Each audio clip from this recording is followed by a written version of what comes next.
ReviewTyme is the home for all things theme parks. Stay up to date with our content by subscribing and turning on notifications. Australia is almost famous for its rocky history with theme parks. In the last 50 years, Wonderland Sydney, Old Sydney Town, Fox Studios Backlot Sydney, Luna Park Sydney, Magic Kingdom Sydney and Sega World Sydney all opened and then closed, with the outlier being Luna Park, which reopened and then closed again. And then reopened. Sydney appears to have perfected creating failed theme parks, but it detracts from another famous addition up north which is rarely discussed and is perhaps one of the biggest, most successful theme parks in Australia, with over 15 million visitors, which was only opened for a single year. In 1988, Australia unofficially turned 200 years old and congratulated itself with the bicentennial celebrations. Officially kicked off with the 16th World Scout Jamboree, the celebration spanned the country with a hot air balloon race from Perth to Sydney, a First Fleet reenactment voyage, and much more.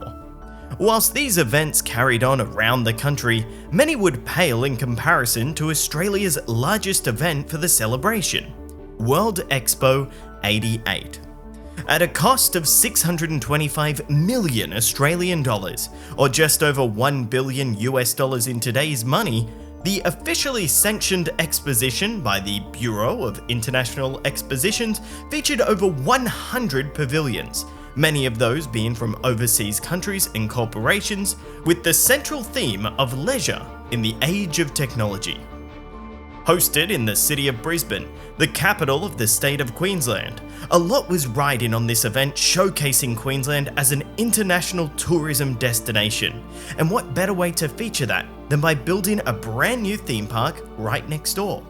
Included in the cost of admission to Expo 88 was World Expo Park, a theme park purpose-built for the event, which contained 3 brand new roller coasters and a few flat rides, plus a dark ride to throw in the mix. Expo 88 was designed from the start to only operate for 6 months, whilst World Expo Park was intended to be a permanent legacy for the expo after its conclusion. But after only 1 year and almost 19 million guests, the park was closed and dismantled, with many of its attractions going elsewhere around Australia, and even internationally.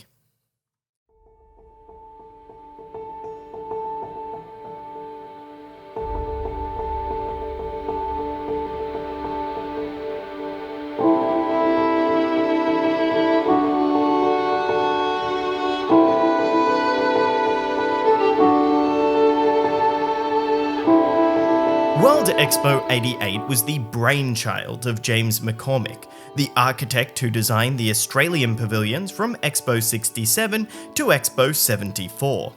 After gaining significant renown for his work, McCormick was commissioned with the urban renewal study of Kangaroo Point in Brisbane in the early 70s. During his study, he discovered that Brisbane would greatly benefit from an exposition and petitioned the government and local officials to get on board. With the bicentennial celebration slowly approaching, it had always been on the cards for Australia to host a World Expo, but many assumed the event would just go to Sydney or Melbourne. When the Queensland state government expressed its interest to host the event, the Australian federal government was sceptical with Brisbane's ability to host such a prestigious mega event. But the success of the 1982 Commonwealth Games held in Brisbane gave Queensland the confidence to push for candidature, and in December of 1983, the Bureau of International Expositions awarded Brisbane with the right to hold the 1988 World Exposition in a specialised category. The budget for Expo 88 was estimated at a staggering 645 million Australian dollars and was officially sanctioned by the Australian federal government under the terms that the cost be met by the Queensland state government or from private businesses, as, controversially, World Expos often cause significant debt for their operators. With all of this, the state premier agreed to the terms and promoted the Expo as a free enterprise event, solely funded by revenue from ticket sales, sponsorships, and property speculation to promote Brisbane as being ripe for investment, whilst minimising public expenditure. Under eminent domain, the local government acquired 40 hectares of land on the south bank of Brisbane River, opposite the city's CBD, at a cost of 150 million Australian dollars, which, under legislation, would be recovered by the sale of the site after the event. This parcel of land was mainly an industrial area which had become largely derelict over time and was prone to frequent flooding, but with development could be saved. Whilst the Expo was designed to be temporary, the revitalisation of the area aimed to be permanent, and the construction helped to bring new life into the South Bank location. Fondly regarded by many Brisbane residents, during its construction, Expo 88 had its fair share of opposition. The area which the local government was acquiring was not affluent, and whilst the location was mostly industrial, some low-cost housing was required to be removed, which caused negative social impacts. South Bank neighbours also remarked that rental prices were skyrocketing due to property developers purchasing nearby properties to capitalise on the development. Brisbane City Council also voiced its concerns that the South Bank development would affect the viability of the existing city centre, and national media criticised the immense costs of what was regarded as a temporary event.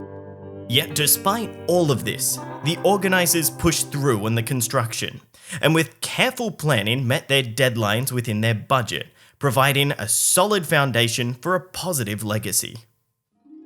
On April 30th, 1988, World Expo 88 was officially opened by Queen Elizabeth II. The event was a wild success, attracting an average of 100,000 visitors per day. Target ticket sales were achieved 11 weeks before the event even opened, ensuring the financial stability of the Expo. The Expo was covered by huge sun sails which protected visitors from the harsh Queensland elements, but they were also attributed to the Expo's iconic skyline and would be immortalised in the event's logo.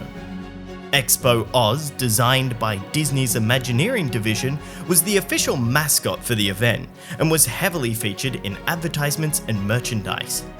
The Expo featured some amazing pavilions such as New Zealand with a glowworm cave and moving walkway showcasing Maori culture. The Queensland Pavilion featured a 180-metre long people mover ride through Queensland of the present and future. Japan showcased an entire botanical garden. Switzerland contained an artificial snow ski slope and cable car ride, and Nepal handcrafted a 3-story peace pagoda. The Vatican attended and featured works of art and artifacts from hundreds and thousands of years ago, and the Magna Carta was also on display from England.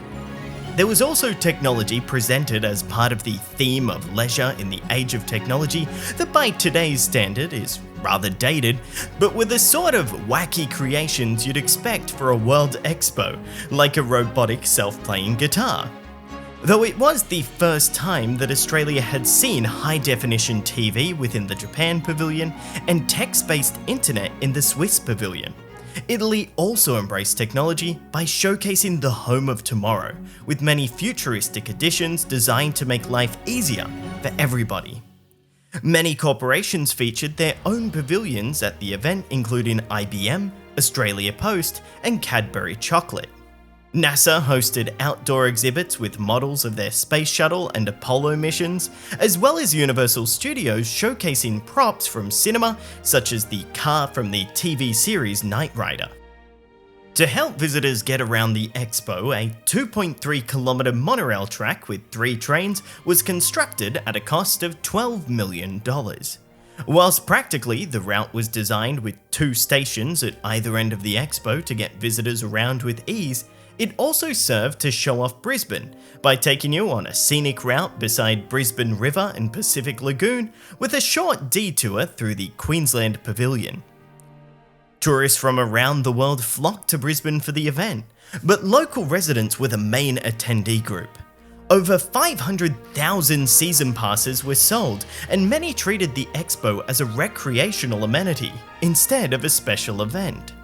The pavilions and formal entertainment were enjoyed by visitors, but many stayed for the incredible atmosphere that came from the animated walkways and riverfront setting.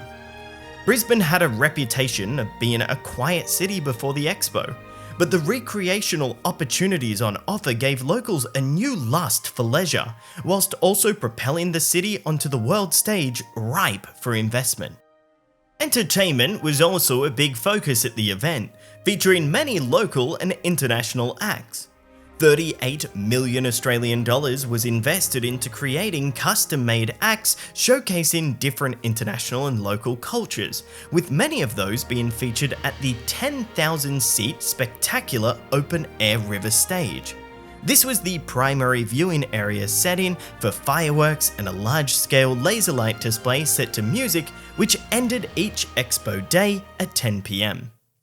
Across the road from Expo 88 was World Expo Park, a theme park which was included with the cost of admissions into the World Expo and was open from 10 a.m. to 10 p.m. The park was on a fairly limited parcel of land and categorized its attractions into A, B, and C rides, with A being the most exciting and C being the least.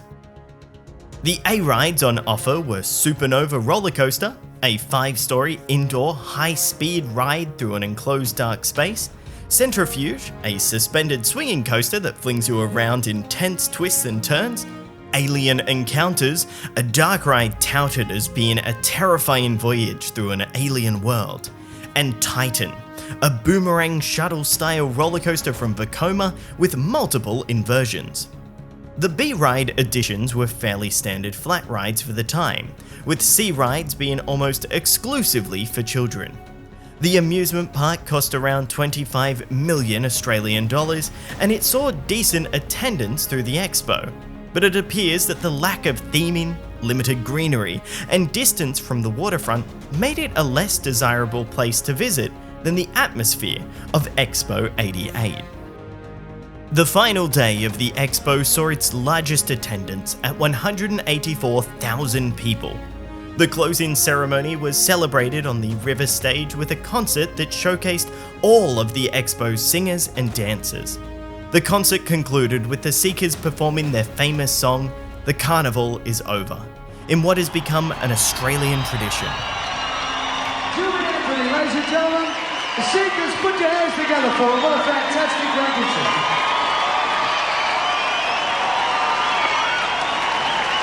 Mr Prime Minister, Mr Premier, my Lord Mayor, distinguished guests and ladies and gentlemen. As the Prime Minister indicated, the carnival is now over. Expo 88 has come to a close.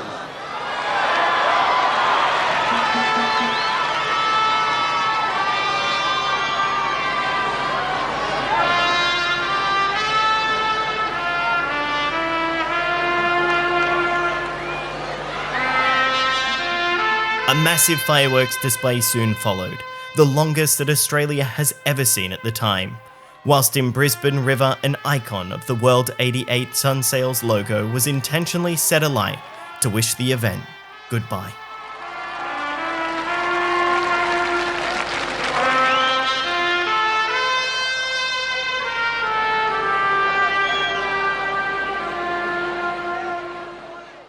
World Expo Park was intended to carry on into the future and to become a staple theme park for Brisbane.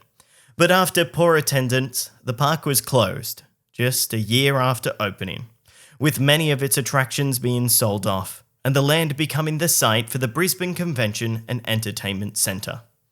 Supernova, the indoor roller coaster, and Centrifuge, the suspended swinging coaster, were sold to Dreamworld Park in Thailand, where they continue to run to this day as Black Hole Coaster and Sky Coaster respectively.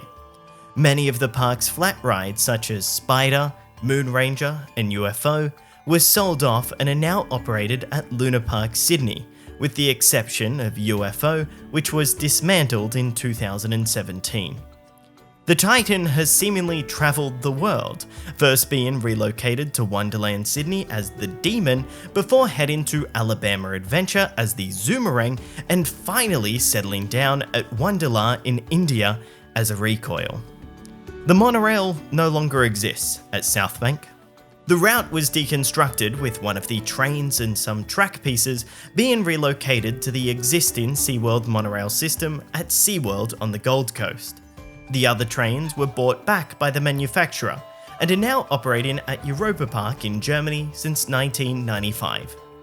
Expo 88 was wildly successful with the public. Organisers promised that Brisbane would never be the same again, and now it shows. The Expo invigorated a new lust for community, culture and leisure for both Brisbane and Queensland people, and since then the city has consistently been on the rise to become one of Australia's best. Whilst only a temporary event, the legacy of Expo 88 lives on around the world, but most importantly, it lives on in the heart of Brisbane. For the home of all things theme parks, I'm Dominic from ReviewTyme. Thanks for watching.